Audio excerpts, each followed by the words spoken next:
Amid signs of increasing diplomatic and strategic isolation over the Iran war, President Trump has once again lashed out at NATO allies.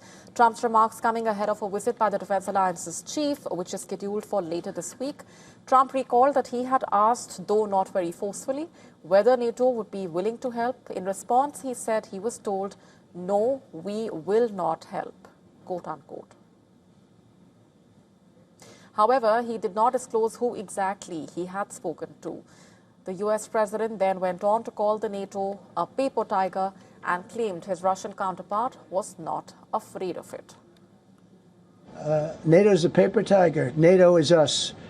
And when we needed them, but we didn't need them, by the way. We didn't need them, obviously, because they haven't helped at all. Just the opposite. They've actually gone out of their way not to help. They didn't even want to give us landing strips. Discussing his displeasure with the NATO, Trump said it all began with Greenland. The U.S. president has made no secret of his desire to annex Greenland, controlled by NATO ally Denmark, which has been strongly resisted by the alliance. In fact, Trump, in the press briefing, reiterated, "We want Greenland and they don't want to give it to us." Trump also criticized other traditional non-NATO allies, including South Korea, Australia and Japan, for not assisting with the Iran war. You know who else didn't help us? South Korea didn't help us. You know who else didn't help us? Australia didn't help us. You know who else didn't help us? Japan. We've got 50,000 soldiers in Japan to protect them from North Korea. We have 45,000 soldiers in South Korea to protect us from Kim Jong-un, who I get along with very well, as you know.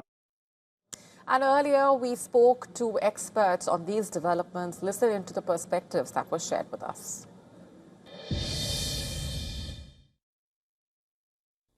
He may know what the plan is. I'm not sure that I do. His statements continue to be rather confusing. At one point, he said that the war is almost over, that U.S. objectives have almost completely been met. And then a few hours later, he's saying that there is still much to do and this can be done in one night.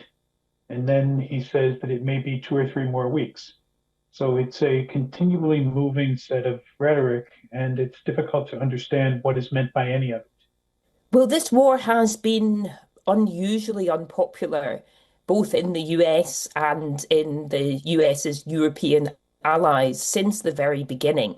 And it's a big contrast even to last year when in June the US attacked Iran during the so-called 12-day war, which was initiated by Israel. The US went in with basically a one-off large strike against Iran's nuclear facilities. And that drew pretty limited condemnation in Europe. There was more sympathy for the US and very little sympathy for the Iranians. But fast forward to now, and this war has been roundly criticised by most of the European countries that the US normally relies upon. I think it has a great deal to do not only with the Middle East itself, but with the Trump administration's broader attitude to European allies. To stay up to speed with the latest news, download the WION app and subscribe to our YouTube channel.